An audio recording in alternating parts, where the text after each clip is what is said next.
What's up, guys? I got a question last week about bulking and cutting, and the guy was about 200 pounds and he was about 25% body fat, and he wanted to know whether or not he should be on a bulk or a cut.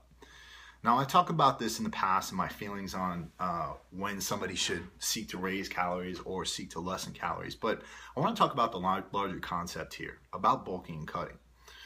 Think about the definition of bulking, right? What is the definition? The definition is building muscle in relation to fat mass. So you're increasing your muscle mass in relation to your fat mass, right? What's the definition of cutting? The definition of cutting is decreasing your fat mass in relation to your muscle mass. So think about that for a second. If we're increasing muscle mass in relation to fat mass, then bulking is technically cutting, right? Because you're increasing the relationship of your muscle mass in relation to the relationship of your fat mass. What is cutting then? All right, so let's think about that. If we're decreasing the relationship of our fat mass to our muscle mass, then cutting is also technically bulking. So I'm not trying to confuse you here, but basically we've come up with a false dichotomy. We've come up with two different definitions that describe the same thing, which is body composition change, right? So the same processes that are going to allow you to look leaner are also the same processes that are going to allow you to build muscle. And we know that that is sensitivity to insulin, sensitivity to the hormone leptin, higher levels of testosterone, right?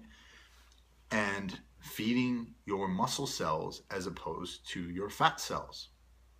So we also understand that if we take in too many calories, we begin feeding our fat cells as opposed to our muscle cells. And yet we have coaches out there who continually raise their clients' carbs each week without actually looking at the photos of their clients and understanding that they're making them fat. We have advice being given out on YouTube saying, eat more, eat more, eat more. If you want to get big, eat more. But the fact of the matter is, there is probably a sweet spot of calories that you can eat that will allow you to gain muscle and burn fat at the same time. Now, I'm not trying to criticize anybody here, but I'm trying to get you guys to think logically. In reality, these two false definitions emanate from our own fear. And when I say that, I mean that you guys love this lifestyle. You love bodybuilding. You love building muscle. You love the gym. And that means that we have a community here, and you want to feel like you are part of that community. You want to feel like you are part of that group. And you feel like in order to be part of that group, you need to have some gains. You need to build muscle. In order for people to pay attention to you, you need to, have that lean, muscular body that you want. And so a lot of times people get confused and they don't understand exactly what they should do because the fear has led them to confusion. In our own cognitive psychology, it's been demonstrated, and a couple of scientists won Nobel Prizes for saying that when you feel lost, you're willing to take more risks. You are willing to take very unwise risks in order to gain back what you think you are losing.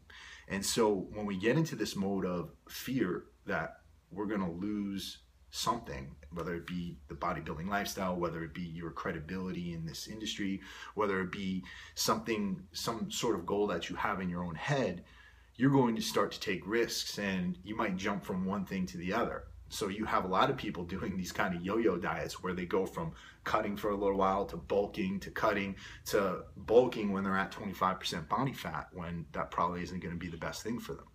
The other thing I want you to realize is that the way this industry works is that there needed to be a variety of products. If you go back, 15, 20 years ago, the supplements on the market were multivitamins and protein powder.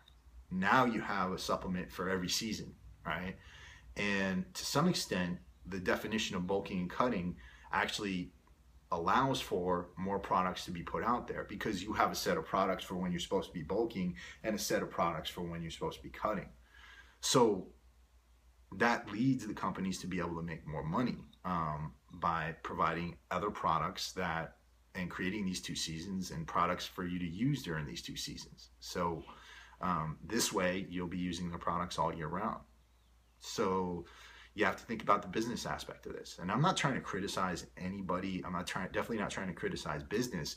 What I'm trying to get you guys to do is really think. I want you to think about what you're doing. Think about yourself. Start to understand the human body and the way it works. Read literature about the human body. I recommended this book last week, the story of the human body by Lieberman, right? Fantastic book, talks about evolutionary mismatch and the ways in which evolutionary mismatch of our genes to modern day society has created different pathologies in the way that we put on weight, how fat we get, how disease ridden we are. And people don't think about these things.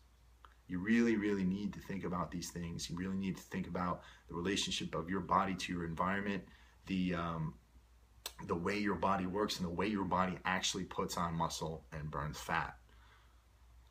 And once you do that, once you seek that knowledge out, you're going to be ahead of the game and you won't be so confused. You'll be confident in who you are and what you're doing. You'll be confident in your routine in the gym, and you'll be more confident in your diet. So put that effort in.